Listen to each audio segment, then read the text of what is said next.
It is in this Belgian refugee centre that Chimène from Togo and Rokia from Guinea met. They fled their countries to escape forced marriages. Obtaining asylum in Europe, they say, is a matter of life or death. Rokia did not yet know that her request would come through only a few days later. When my dad died, I was married to a friend of my dad. Because the man is a diamond dealer, he has lots of money. They sold me to him. I was the man's third wife. I underwent FGM a first time when I was a child, and a second time when I was 12. He wanted me to go through this a third time. I said no, because I know the harmful effects of FGM. The man beat me, he tortured me even to make love with him, because I didn't want him. He kept beating me. In my country, my life is in danger because I disobeyed the family. I have a son who's 2 years and 3 months old. So it would be difficult for me to go back home because his dad there wants to take him, and I don't want that to happen. His life will be at risk if he goes back to our country.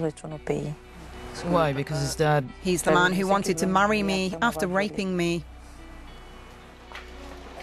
By speaking to us openly, Chimène and Rokia are taking a big risk. But they want to testify to end the practice of which they were victims. They were part of the cast in a play shown that day in the city of Liège at a seminar on the issue of forced marriages. Belgium is one of the few countries to criminalise forced marriage. But it's difficult to stem the phenomenon, says the coordinator of the Liège platform on forced marriages and honour-related violence. I have very few victims who'll file a complaint or expect anything from the law. There are virtually no figures for forced marriages and honour-related violence because people don't file complaints. They're afraid to hurt their families, afraid of having their parents sent to prison, of being responsible for their financial collapse, of seeing their brother or sister put into foster care. We head for the Brussels suburbs. It was under family pressure that Amina, a fake name, agreed to a marriage arranged by the imam of her neighbourhood's mosque with a total stranger, who was then living in Morocco. As a Belgian citizen, Amina was his passport to Europe. That was 20 years ago. She was able to divorce after years of proceedings, but the wound is not healed. It follows you a very long time. It didn't stop because he left. The man contracted debts. Also, his name was on the house, and I continued to pay this credit. I ended up with a lot of problems. Were you able to rebuild your life? No. To be honest, I never married again, that's clear. I believe a marriage is a marriage. Even if there are people who get married 2 or 3 times. It's not the same anymore.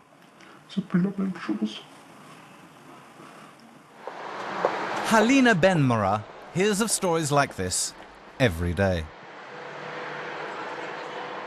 She heads an association for victims of forced unions or marriages of convenience.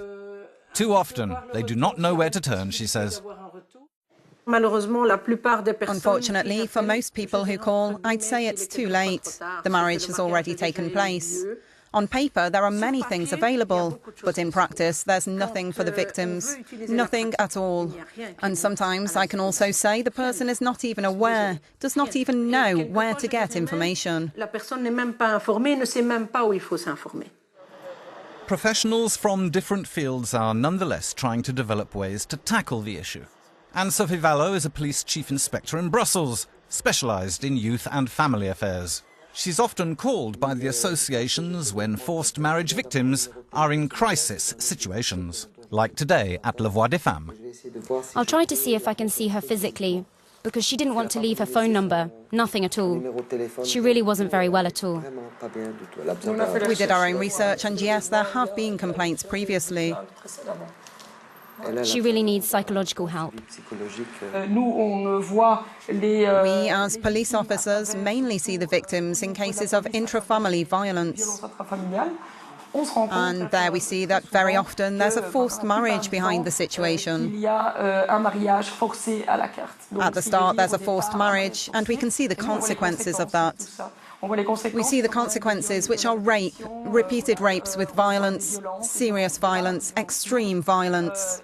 And finally, only when the girl can't take it anymore and it's a matter of life or death, she knocks at the door of the police seeking help. The Voice of Women and 15 other Brussels associations have organised a network to coordinate and develop their approaches. An emergency call number's been set up for victims of forced marriages. The associations also want to increase awareness among professionals and the public, especially in the most affected communities. In Belgium, by law, to get married, you have to agree. You have to agree. Belgium is a country that welcomes, often through family reunification, new migrant flows. So it's not surprising to see that when girls arrive in the country at a very young age, a few years later, the issue of marriage will arise. People come with a set of values, with a vision of what a family should be. Such views do not change overnight.